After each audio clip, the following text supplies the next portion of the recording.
Alright, so if you watched my meatball video, you know that I had some extra sirloin beef that I got at the market. And I like to make some burgers with those.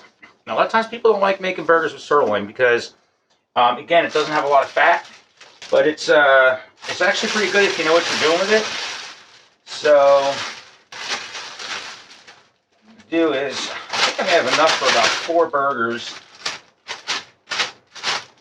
I'm just going to use the bag to make them on. So, again, ground sirloin is not very fatty at all, so there's not a lot of fat in it.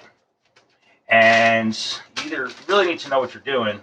You don't want to cook it for too long. It's really a fast cook to a good medium. If you let it go too long, they start shriveling up really bad into like little hockey pucks, and you don't want that. So what I'm doing is I'm just breaking this down into like approximately 3 equal balls here. So they're the same amount on each one, so they all cook the same way. They're all the same size. There's no one's sitting there, I want that one that's bigger. So, yeah, I think we got enough for 3 here. That's not bad. But now when making a burger, it's good to get it into like a nice round ball like this. Kind of like we made our meatballs. But we're not putting a lot of stuff. We're not putting anything in here. We're just going to let the sirloin do its thing. So if you watch the meatball video, you know the whole thing about keeping it nice and round, no cracks in it or anything. This way it's all nice and even. And and there is an ingredient, that's my secret ingredient in the meatball video that you did not see me put in there. Go back and watch the video, see if you catch it. And yeah, check out the meatball video. See if you catch the secret ingredient that I snuck in there on you. But now we have a nice round ball. Give it a press, not too much.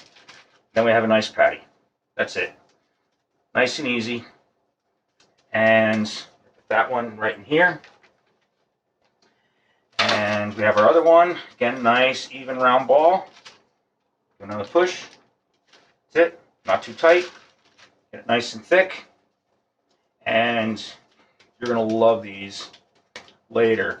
I don't like to put any seasoning on them, especially salts or anything at this phase, because I like to control the seasoning when I'm making them. So once they're defrosted, I'll probably salt them. You can make these fresh as well. Of course, you always want fresh, but in a vacuum bag like this, they're going to be pretty fresh as long as you don't pack them too tight. Don't press too hard. Just give it a nice even push with both hands to flatten them out. They make burger presses and all that. You don't really need that. But we got 3 that'll perfectly fit in there. Now I'll typically just put a piece of parchment or wax in between, and those are good to go. I'll get rid of this and the gloves, and if you have a vacuum bag system that you use, please fold your bags before you start putting stuff in there.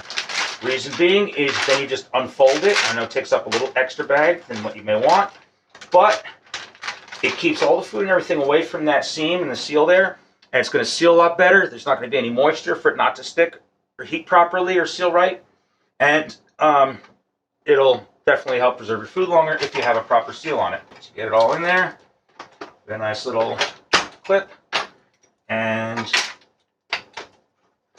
there we go. Make sure it's locked. Turn it on. Now keep an eye on it.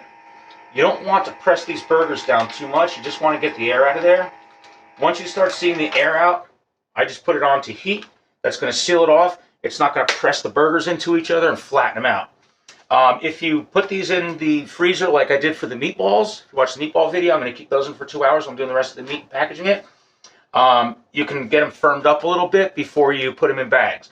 Just don't put the bag in the freezer, or again, you're going to get all that moisture all over the bag, and it's not going to seal right.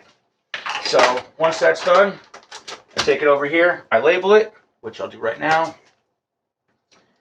And ground sirloin burgers, or just sirloin.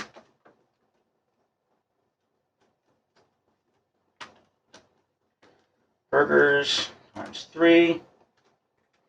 And I don't even bother dating them because nothing lasts more than 2 weeks in my freezer anyway when I do stuff. And right in we go. Oh, I don't want to squish the meatballs, so I'm going to do some fussing around in there to get these in the right place. So, yeah, that's some more tips from Freak Chef. If you want me to party one of your occasions, events, or cater one of your parties or events, let me know. My website's paintfreakofficial.com. Check it out. And you can have your own private culinary paint toy for your erotic or fetish party, or whatever your theme is. Check out my website. Love you guys. Thanks for all your support.